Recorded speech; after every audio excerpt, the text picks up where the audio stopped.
నమస్కారం అండి. ఓం నమ శివాయ. ఓం నమో వెంకటేశాయ. మీన రాశి డిసెంబర్ 2024 మాస ఫలితాలు చూద్దాం. మోస్ట్ ఇంపార్టెంట్, ఫస్ట్ మనం మాట్లాడాల్సింది మ్యారేజెస్ గురించి మాట్లాడదాం. సో మీనరాశి వాళ్ళకి బాగా డబ్బున్న అమ్మాయి రాబోతుంది. ఈ నెల ఎవరైతే పెళ్లి చేసుకోబోతున్నారో బాగా సౌండ్ పార్టీ వస్తుంది. జెంట్స్ అయితే లేడీస్, లేడీస్కి అయితే జెంట్స్. ఫుల్ కట్టలు డబ్బులు అమ్మాయిని చేసుకుంటారు. అంటే మీ సర్కిల్లో మీ స్థాయి కంటే ఎక్కువ, అంటే మీ ఫ్యామిలీ కంటే కొంచెం ఒక లెవెల్ ఎక్కువ ఉన్న ఫ్యామిలీ నుంచి మీకు లైఫ్ పార్ట్నర్ అనేది రావడం జరుగుతుంది. సో మీ దగ్గర 10 రూపాయలు ఉన్నాయంటే ఒక 15-20 రూపీస్ ఆ స్థాయి నుంచి మీకు లైఫ్ పార్ట్నర్ అనేది రావడం జరుగుతుంది. ప్లస్ చాలా ఇంటెలిజెంట్ అమ్మాయి కూడా వస్తుంది. రిలేషన్స్ అనే వాల్యూ తెలిసిన అమ్మాయి వస్తుంది. అది కాకుండా వ్యాపారస్తులకు కూడా ఫీమేల్ క్లయింట్స్ వస్తారు. ఫీమేల్ క్లయింట్స్ వల్ల మీరు కొంచెం లబ్ధి పొందుతారంటే ఒక స్త్రీమూర్తి వల్ల మీ వ్యాపారం అనేది బాగా అభివృద్ధిలోకి వస్తుంది. ఇప్పుడు జెంట్సే కాదు కదా, ఈ మధ్య లేడీస్ కూడా బాగా రాణిస్తున్నారు. ఎస్పెషల్లీ ఆన్లైన్ షాపింగ్లో ఈ మధ్య లేడీస్ చాలామంది బుటిక్ ఓపెన్ చేశారు. సరుకులు కూడా అమ్ముతున్నారు. మగ్గులు, గ్లాసులు, ఏమేమో అమ్ముతున్నారు. బట్టలు, టీ పౌడర్లు. సో ఆడవాళ్ళకి, ఎస్పెషల్లీ మీనరాశిలో ఉన్న వాళ్ళకి వ్యాపారం అనేది బాగా జరుగుతుంది.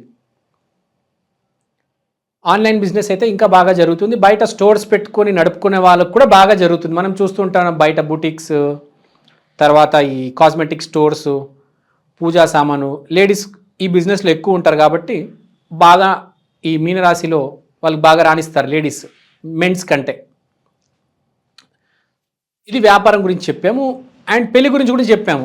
బాగా డబ్బున్న, కొంచెం మంచి అభివృద్ధి, ఆర్థికంగా కొంచెం మంచి కుటుంబం నుంచి, అంటే మంచి ఉన్నట్టు కొంచెం డబ్బున్న కుటుంబం నుంచి అమ్మాయి వస్తుంది.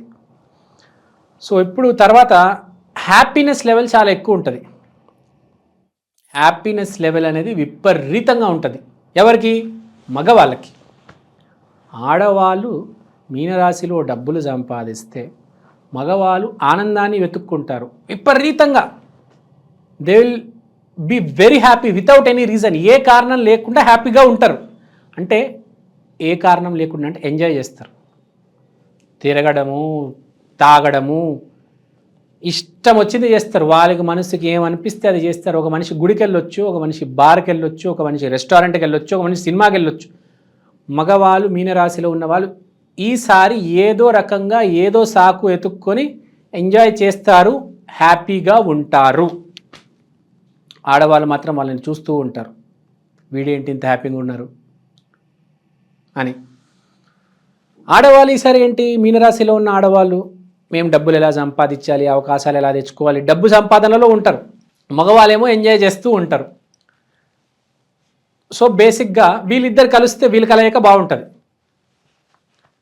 తర్వాత మనం మాట్లాడుకోవాల్సింది ఇంకో పాయింట్ ఉంది.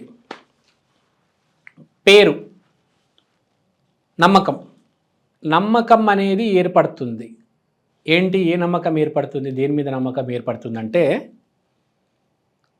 సైలెంట్గా మనం పని చేసుకుంటూ పోవాలి. 10 మందితో కలిసిమెలిసి ఉండాలి. 10 మందితో మాట జాగ్రత్తగా ఉంటేనే మనం వ్యాపారం చేయగలుగుతాము, మనం జాబ్లో రాణించగలుగుతాము. ఊరికే గొడవపడ్డం కాదు. ఆఫీస్లో 10 మంది ఉన్నారు, అందరితో గొడవపడ్డము, రాక్షసుడిలాగా ప్రవర్తించడం కాదు. అందరితో కలిసిమెలిసి ఉంటారు. ఆ సూత్రం చాలామంది రికగ్నైజ్ అవుతారు, క్షమించేస్తారు కూడా ఎవరైనా ఏదైనా మాట అంటే. సందేహపడక్కర్లేదు. తర్వాత ఇంకో విషయం, పేరు ప్రఖ్యాతి వస్తుంది. లేడీస్ డబ్బు సంపాదిస్తారు, జెంట్స్ హ్యాపీగా ఉంటారు. ఏదో రకంగా మీరు పాజిటివ్ జోన్లోకి వెళ్తున్నారు కాబట్టి మీకు పేరు ప్రఖ్యాతి అనేది వస్తుంది. ఆటోమేటిక్ ఫోకస్ అవుతుంది. జనాలు మిమ్మల్ని ఫోకస్ చేస్తారు. మీరు రెడీగా ఉండండి ఆ లైమ్ లైట్ని ఎట్లా ఫేస్ చేయాలి అని తెలుసుకోవడానికి. మీ మీద లైమ్ లైట్ పడుతున్నప్పుడు మీరు పాజిటివ్గా ఉన్నారు, ఎంజాయ్ చేస్తున్నారు, డబ్బులు సంపాదిస్తున్నారు. సో అందరి చూపులు మీ మీద ఉంటుంది కాబట్టి మీకు దిష్టి తగిలే ఛాన్స్ ఉంది. కాబట్టి రోజు దిష్టి తీసుకొని వెళ్ళండి. బాగుంది. 12 రాసులు, 12వ రాశి 12వ నెల. న్యూమరాలజీ కూడా మ్యాచ్ అయింది చూడండి, బాగా కలిసి వస్తుంది. ఇంకోటి ఇది చివరి రాశి, చివరి నెల కాబట్టి ఒక మాట చెప్తున్నా.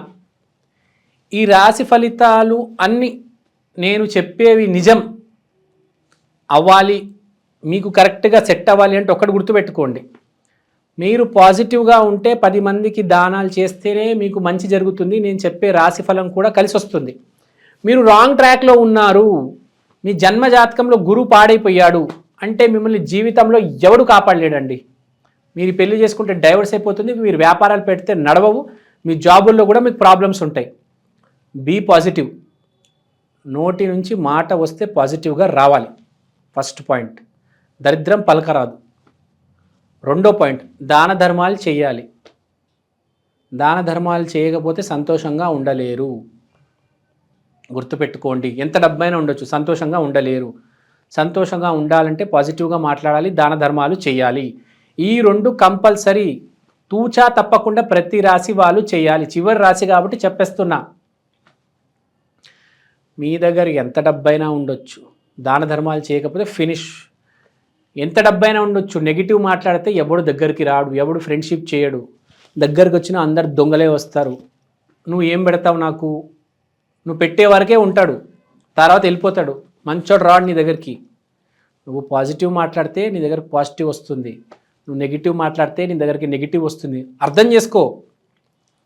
మన friends, you are nothing but average of your friends. మీకు 5 మిత్రులు ఉంటే వాళ్ళ యావరేజే నువ్వు, గుర్తుపెట్టుకో. నీ చుట్టూ అంత దరిద్రం ఉంటే నువ్వు మహాదరిద్రం అవుతావు. నీ చుట్టూ అందరు మంచోళ్ళు అయితే నువ్వు మంచోడివి అవుతావు. మంచి చెడు 2 ఉంటే మాదిరిగా ఉంటావు. సో గుర్తుపెట్టుకో, నీ చుట్టూ ఎప్పుడు మంచోళ్ళు ఉండాలి. వాళ్ళు కూడా నీ దగ్గర ఏమీ ఆశించకూడదు. Be positive. వాళ్ళు ఆశించే ముందు నువ్వు పెట్టేయాలి. దాన ధర్మాలంటే గుడి బయట యాచకులకే కాదు, మన ఫ్రెండ్స్కి కూడా పెట్టాలి. ఎంతో కొంత, ఒక 20 రూపాయలు కర్రీ ప్యాకెట్ కావచ్చు, వాడు రైస్ పెడతాడు, నువ్వు కర్రీస్ తీసుకురా. వాడు పులుసు చేస్తాడు, నువ్వు ఫ్రై పట్టుకురా. ఇది చాలా కామెడీగా ఉంది యాక్చువల్గా, కానీ అర్థం చేసుకోవాల్సిన ఈ రూముల్లో ఉండే బ్యాచిలర్స్ అర్థం చేసుకోవాలి. మనం ప్రతి స్థితిలో, ప్రతి స్థాయిలో దేవుడు టెస్ట్ చేస్తాడు. ఇప్పుడు సునీల్ త్రివిక్రమ్ని బాగా చూసుకున్నాడు కాబట్టి త్రివిక్రమ్ సునీల్కి లైఫ్ ఇచ్చాడు. సునీల్ దగ్గర డబ్బులు లేకపోయినా ఉన్నది కాస్త త్రివిక్రమ్ పెట్టాడు కదా. నువ్వు 20 రూపాయలు పెడుతున్నావు, 20 కోట్లు పెడుతున్నావు అని దేవుడు చూడడు. నీ దగ్గర ఉన్న దాంతో నువ్వు ఎంత పెట్టగలుగుతున్నావు అని చూస్తాడు. I hope you have understood my point. ఏ స్థితిలో ఉన్నా, ఏ స్థాయిలో ఉన్నా పాజిటివ్గా మాట్లాడాలి, పక్కనోడికి పెట్టాలి. నువ్వు ఎంత పైకి ఎదుగుతావంటే నువ్వే ఊహించలేవు, చెప్తున్నా. Be positive and keep helping. ఇది నేను మన చివరి రాశి కాబట్టి చివరిలో చెప్తున్నాను, మీరు అర్థం చేసుకున్నారనుకుంటాను. So be positive. రాశి ఫలాలు చెప్తూనే ఉంటాము, మంచి చెడు వస్తూనే ఉంటుంది, కానీ చెడులో కూడా మంచి చేయాలి. మంచిలో ఎలానే మంచి చేస్తావు, కొంతమంది మంచిలో కూడా చెడు చేస్తారు, అంత దుర్మార్గులు ఉన్నారు సొసైటీలో. కానీ మనం గుర్తుపెట్టుకోవాలి, మంచిలో కూడా మంచి చేయాలి, చెడులో కూడా మంచి చేయాలి. చెడు మార్గం వెళ్ళొద్దు, చెడు చేయొద్దు. మీకు ఎంత చెడు సమయం వచ్చినా మోసం చేయొద్దు, మంచి మార్గంలోనే ఉండండి. సో మన పాయింట్కి వచ్చేద్దాం. రెమెడీస్ చెప్పుకోవాలి మనము. మీనరాశి వాళ్ళకి, మీనరాశి అంటే గురు రూప రాశి. గురువు అంటే మళ్ళీ అదే దత్తాత్రేయ రాఘవేంద్ర స్వామి దక్షిణామూర్తి. దత్తుడు గుడికి వెళ్ళండి, రాఘవేంద్ర స్వామి అంటే మంత్రాలయానికి వెళ్ళండి, దక్షిణామూర్తి అంటే ఎక్కడంటే అక్కడ ఉంటారు. సో దత్తుడిని, దక్షిణామూర్తిని పట్టుకోండి, వాళ్ళ కాలు గట్టిగా పట్టుకోండి. ఇంకా చెప్పాలంటే సాయిబాబాని నమ్మండి చాలు. మీనరాశి వాళ్ళు సాయిబాబాని నమ్మితే చాలండి, లైఫ్ సెటిల్. మీకు ఏ ప్రాబ్లం ఉన్నా ఆయన మీద భారం వేసేటి, తర్వాత చూడండి, సక్సెస్. బట్ మోస్ట్ ఇంపార్టెంట్ పాజిటివ్గా ఉండాలి, సాయం చేయాలి. సాయిబాబా ఎంత సాయం చేశాడు, మీరు కూడా అంతే సాయం చేయాలి.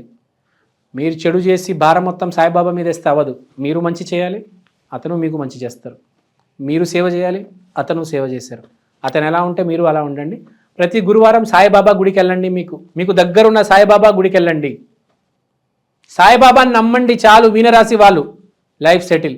నేను చెప్పే మోస్ట్ ఇంపార్టెంట్ టాపిక్ ఏంటంటే మనిషి కష్టాన్ని, టాలెంట్ని నమ్మాలి. మీ టైం బాగున్నప్పుడు మీకు అవకాశం వచ్చి డబ్బులు సంపాదిస్తారు, పేరు ప్రఖ్యాతులు వస్తాయి. నేను ఇవాళ కష్టపడుతున్నాను, ఈ నెలంతా కష్టపడ్డాను, ఈ సంవత్సరం అంతా కష్టపడ్డాను, కానీ నాకు ఫలితం రాలేదే.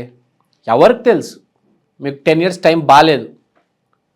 అలా అని మీరు ఇంట్లో ఖాళీగా కూర్చోవడం, బానిసలైపోవడం ఇవన్నీ ఉండకూడదు. ఇక్కడ చెప్పే పాయింట్ ఏంటంటే మనకు టైం బాగున్నా టైం బాగాలేకపోయినా మనము కష్టపడాలి, కష్టపడుతూనే ఉండాలి, తెలివితేటలు వాడాలి. టైం బాగాలేదని నేను తెలివితేటలు వాడను, బయటికి వెళ్ళను, ఇలానే ఉంటాను అనేది చాలా రాంగ్ ఒపీనియన్. మనం కష్టకాలంలో ఎంత కష్టపడతామో, ఎంత తెలివితేటలు వాడతామో, ఎంత కొత్త కొత్త ఐడియాస్తో ముందుకు వస్తామో అది మన మంచి సమయంలో మనల్ని కాపాడుతుంది. 3 పువ్వులు 6 కాయలు అలాంటి ఫలితం వస్తుంది మంచి టైంలో. కాబట్టి టైం బాగాలేదని ఎప్పుడు మీరు నిరుత్సాహపడకూడదు. ఇప్పుడు కొంతమంది నేను జీవితాలు చూశాను, ఒక 10 ఏళ్ళు 20 ఏళ్ళ నుంచి బాగాలేదండి అని కుమిలిపోతూ ఉంటారు. సడన్గా పరివర్తన యోగం అనేది యాక్టివేట్ అయిపోయి ఒకటేసారి కట్టలు డబ్బులు సంపాదిస్తారు. సో ఇక్కడ చెప్పేది ఏంటంటే టైం బాగున్నప్పుడు కుమిలిపోకూడదు, ధైర్యంగా ఉండాలి. టైం బాగాలేనప్పుడు ఎవడైతే ఎదురు తిరుగుతాడో వాడే మగవాడు. కష్టకాలంలో బాగా పనిచేసే వాడికే మంచి టైంలో బాగా ప్రాఫిట్స్ వస్తాయి. సో ఈ రాశి ఫలాలు చెప్పే ఉద్దేశం ఏంటంటే మీరు కష్టపడడం మానేయకండి, కష్టపడుతూ ఉండండి. రాశి ఫలాలు అనేవి, జాతక శాస్త్రం అనేది డైరెక్షన్ చూపడానికి. నువ్వు ఇంత కష్టపడాలి, ఇంత విజ్ఞతతో ఆలోచించాలి అనేది నీకు ఉండాలి. ఆ లౌక్యం నీకు ఎప్పుడు ఉండాలి. ఈ జాతక శాస్త్రం ఏంటంటే హోప్ ఇవ్వడం మనిషికి. హోప్ లేకపోతే మనిషి చచ్చిపోతాడు. మీరు ఒక మనిషికి అన్నీ ఇవ్వండి, హోప్ ఇవ్వద్దు, చాలా మనిషి చచ్చిపోతాడు. చుట్టుపక్కల ఎంత ఎవరున్నా కూడా హోప్ ఇవ్వాలి. ఎంత పెద్ద ఫెయిల్యూర్ అయినా వాడికి హోప్ ఇవ్వాలి. Failure is not a person, failure is an event. అంటే ఒక మనిషి ఫెయిల్ అవ్వడండి, ఒక ఈవెంట్ ఫెయిల్ అవుతుంది, రేపు ఆ మనిషికే మళ్ళీ సక్సెస్ వస్తుంది. సో ఈ రాశి ఫలాలు చెప్పడానికి ఉద్దేశమే అది. This is just and direction. మీరు మాత్రం కష్టపడుతూనే ఉండాలి. రాశి ఫలాలు వినండి, అర్థం చేసుకోండి, ఆ డైరెక్షన్లో వెళ్ళండి, కష్టపడండి. ఇప్పటి వరకు, ఈరోజు వరకు శ్రీరామచంద్రుడు కూడా కష్టాలు చూశాడు. 14 సంవత్సరాలు వనవాసానికి వెళ్ళాడు, తర్వాతే పట్టాభిషేకం అనేది జరిగింది. సో అర్థం చేసుకోవాలి, ముందు ఎవరికైనా కష్టకాలం వస్తుంది, నిలబెట్టుకోవాలి మనల్ని మనం. ఆ టైంలో ఎలా చెప్పాలంటే పేషెన్స్ ఉండాలి, ఓర్పు ఉండాలి, కూల్గా ఉండాలి. ఫస్ట్ మెయిన్ జీవితంలో మోస్ట్ ఇంపార్టెంట్ ఏంటంటే అర్థం చేసుకోవాలి, యాక్సెప్ట్ చేయాలి. నా బ్యాడ్ టైం నడుస్తుంది అని యాక్సెప్ట్ చేసి డబల్ ట్రిపుల్ కష్టపడాలి. అదే సక్సెస్ఫుల్ పర్సన్ లక్షణం. సో ఇదండి. థ్యాంక్ యూ అండి. Thank you so much. శ్రీమాత్రే నమః.